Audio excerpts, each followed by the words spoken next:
50 लोकांच्या खंडणीसाठी व्यापाऱ्याचे अपहरण, पोलिसांचा थरारक पाठलाग, टोळीचा पर्दाफाश करत व्यापाऱ्याची सुखरूप सुटका. पिंपरी चिंचवड शहरात 50 लाख रुपयांच्या खंडणीसाठी एका व्यापाऱ्याचे अपहरण करणाऱ्या टोळीचा पोलिसांनी थरारक पाठलाग करत पर्दाफाश केला आहे.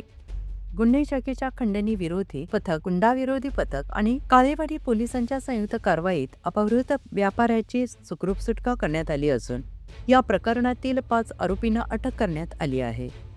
पोलिसांनी दिलेल्या माहितीनुसार 9 मार्च 2026 रोजी सायंकाळी सुमारे 5:15 सुमारास रहाटणी येथील शिवराजनगर परिसरातील फाउंटन हॉटेल समोरील लेनमध्ये ही धक्कादायक घटना घडली आहे. फिर्यादी यांचा व्यापारी भाऊ रस्त्यावर उभा असताना काळ्या रंगाच्या स्विफ्ट कारमधून आलेल्या 5 आरोपींनी त्यांचे जबरदस्तीने अपहरण केले आणि त्यानंतर आरोपींनी फिर्यादीला फोन करून 50 लाख रुपयांची खंडणी मागितली आणि पैसे न दिल्यास अपहृत व्यक्तीचा खून करण्याची धमकी दिली. आणि या घटनेनंतर काळेवाडी पोलीस ठाण्यात गुन्हा दाखल करण्यात आला आहे आणि घटनेचे गांभीर्य लक्षात घेऊन पोलीस आयुक्तांच्या मार्गदर्शनाखाली विशेष पथके तयार करण्यात आली. पोलिसांनी घटनास्थळी आणि परिसरातील सीसीटीव्ही फुटेजची तपासणी केली असता तसेच मोबाईल क्रमांकाचे तांत्रिक विश्लेषण करून आरोपींचा माग काढला. दरम्यान आरोपी अपहृत व्यापाऱ्याला स्विफ्ट कारमधून उत्तर प्रदेशकडे घेऊन जात असल्याची माहिती पोलिसांना मिळाली. तपासादरम्यान आरोपींनी खंडणीची रक्कम घेण्यासाठी फिर्यादीला आळीफाटा येथे बोलवले होते.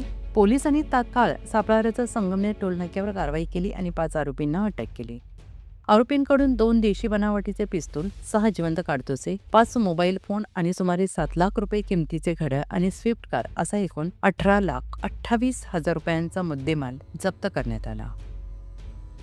काल सायंकाळी साधारणतः एक 5:30-6च्या दरम्यान काळेवाडी पोलीस स्टेशनच्या हद्दीमध्ये एक व्यापाऱ्याचे अपहरण झाल्याबाबत तक्रार प्राप्त झाली होती.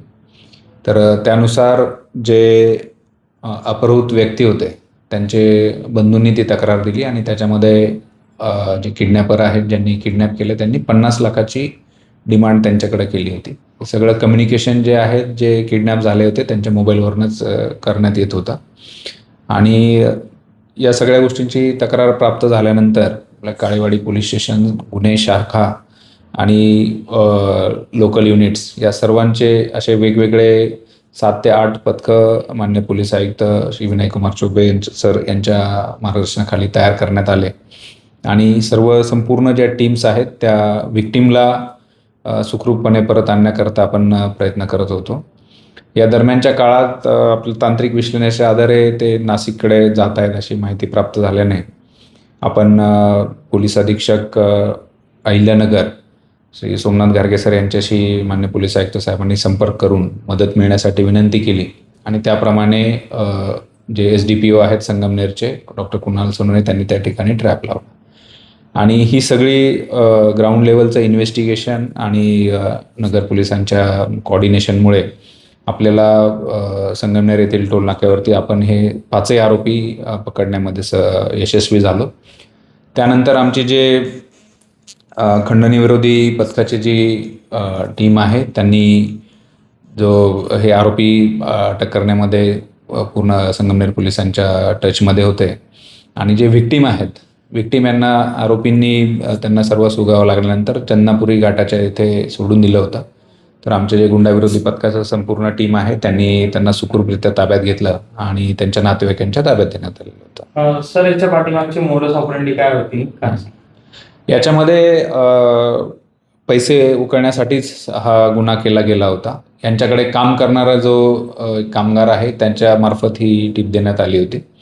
आमचे जे गुंडाविरोधी पथकाची जी टीम आहे त्याला तो व्यक्ती देखील आपण आयडेंटिफाय करून त्यांना ताब्यात घेण्यात आलेला आहे आणि आपले जे काळेवाडी पोलीस स्टेशनचं पथक आहे त्यांनी त्यांना ताब्यात घेतलं आहे आणि हा संपूर्ण जो गुन्ह्याचा कट आहे तो मागच्या 2 ते 3 दिवसापासून ही रेखी त्यांनी केली होती आणि या सर्व आरोपींना जे कोणी याच्यामध्ये इन्व्हॉल्व होते त्यांना अटक करण्यात आलेली आहे.